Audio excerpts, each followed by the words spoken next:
Whoa, whoa, whoa, whoa. Where do you think you're going? You're not coming past here, mate. I'm sorry. I've had my instructions. My instructions were clear. And that was I was to stand here as boundary man and not to let anybody through. Even if they look deserving.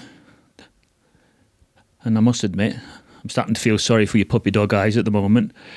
But rules are rules. Don't give me that about giving the best years of your life. How many? 40? Oh, that's quite a long time, isn't it? Do you get anything out of that, out your 40 years? You got to pass through the Red Sea. What, on the Gulf of Aqaba? I see, yeah. But I'm sorry, mate, but this has been reserved, this area here. Joshua and company. I'm afraid your name's not down. There's nothing I can do about it. I've just got to reinforce the rules, that's all. Don't give us those eyes. I'm a sucker for a sad story, me. No, it's more than my job's worth to let you through. I can't do it. I'm going to have to turn you away. Well, is that reminiscent of anything, people? Do you feel like in the past you've mirror reflected Moses? You've given 40 or 50 years of your life? The best years of your life. Your young years. And now you're in your 50s and 60s and you look back and you think, what have I got out of it? Should we look at it like that, though? That's the way I seem to look at it lately. That sometimes you just feel like you're on this single journey, like a one-way journey, and you're not going to sort of get anything back in return. There's not going to be like a return fare for you. And I feel as if that's what happened with Moses. He took them so far, but no further. Couldn't go into the land of Palestine, the promised land. Wasn't allowed. And it was because of that last striking of the rock situation, which obviously did not go down too well with the Most High, where he took the glory upon himself instead of giving it right back to God. Got him on a bad day. You know, these leaders, sometimes you can get them on a bad day. And we got him on a bad day that day. But you pay the ultimate penalty, don't you? Now, I've always believed, now this is true of elders and ministerial servants, all of them. I believe that you have a certain worth as an elder or a ministerial servant. You have that a certain worth to the congregation. But then when it's all used up, someone else is selected. I think that that's just the way things are in certain religions, that we all tire out. We can't keep going forever. Moses, perfect example. He was getting older, probably making a few mistakes, getting a bit haughty, letting a few bad habits creep in, and then you pay the ultimate penalty. You're no longer needed. And it's a sad way to finish your life, though, isn't it? Sort of thrown on the scrap heap.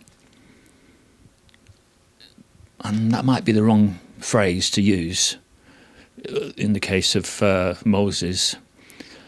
I mean, he did get to see it from afar. So all that time, energy wasted, wandering through the wilderness, trying to keep his people on the straight and narrow. Sometimes it seemed like a thankless task. But he got to see the promised land from afar. And I should imagine that satisfied him, because had he have not seen it, then that would have been quite cruel. So Jehovah's heart melted to the point where he allowed that. And we try to understand the mind of God, but sometimes we just can't. But we know that there is a lot of compassion because of what John 3:16 says, that he desires all to attain to repentance and all to receive everlasting life, if only they exercise faith in his Son and his ransom sacrifice. So, yes, he's hoping that people will see these things, but at the end of the day, he's not forcing them. He's not putting a straitjacket on anyone, is he, and saying, you will worship me. He's making it a completely free gift to everybody, that they can do it if they want to do it. But he would rather someone with a free heart want to have a relationship with him than him having to threaten them all the time. And I know there's a lot of ex-JWs who feel as if that sometimes you are threatened into showing some kind of service to God. That's not really how it's supposed to be, is it? You're not supposed to be threatened. But that's how they feel. And to a certain extent, I remember growing up threatened. Just being honest now. With my mum, not my dad. My dad never did it. It was always my mum that used to say these things. Well, if Armageddon comes today and you're not at the meeting, well, that'll be it for you. So how many young Jehovah's Witnesses and now older ones who are probably my age can remember being threatened with their parents that if they don't attend the assembly, if they don't attend the meetings, that something bad could happen to them? I really don't think that that's the way God would treat people. It's just that humans seem to use that, which is a bit of a shame, really, because who are they to do that? That's, for me, that's just like self-righteousness. A lot of people have it. Met so many of them self-righteous people in my time. So, yeah, poor Moses, right? Looking a solitary figure there. You've got to feel sorry, haven't you, for what he had to put up with. It couldn't have been easy for him to constantly keep an eye and keep tabs on everyone. Now, I want to go into a new discussion now. And this new discussion is about how did the Egyptians actually view the Israelites? Shall we say that the Egyptians, at a certain level, would have had a good standing, good clothes, good food, so that, and very well kept. They would have had really, really quite a high standard. I'm talking about a certain class of Egyptians.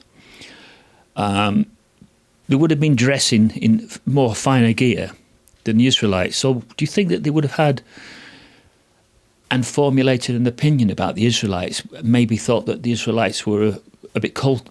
Yeah, like a cult. Because they would have looked at them and thought, well, look at that. They're under some kind of law covenant. They're following this law, they're following that law. They've got to be told this, they've got to be told that. Whereas the Egyptians would just do whatever the Pharaoh said. So they would have looked at the Israelites as a cult and had a cult sort of mentality. And it's almost like some of the cults today and how they behave. You can't do this, you can't do that. 1 minute you can do this, then the next minute you can't, and then the rules change again. So,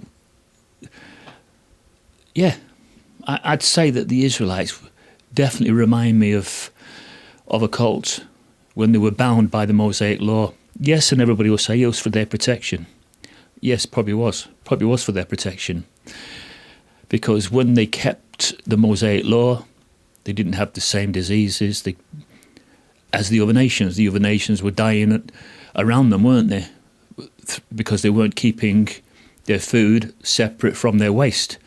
So you might say that God knew better. And it's this blind obedience when they weren't playing up and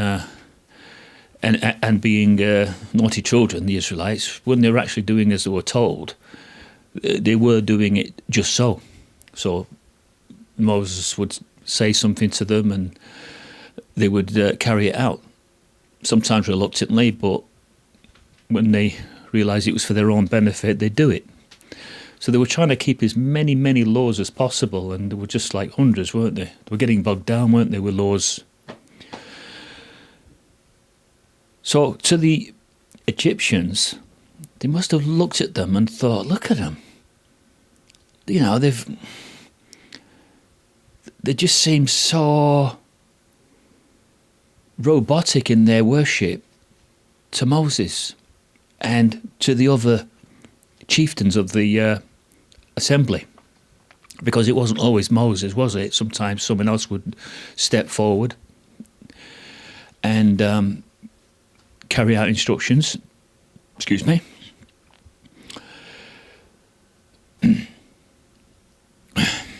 I'm not well at the moment. Anyway, I gotta go because I'm not well.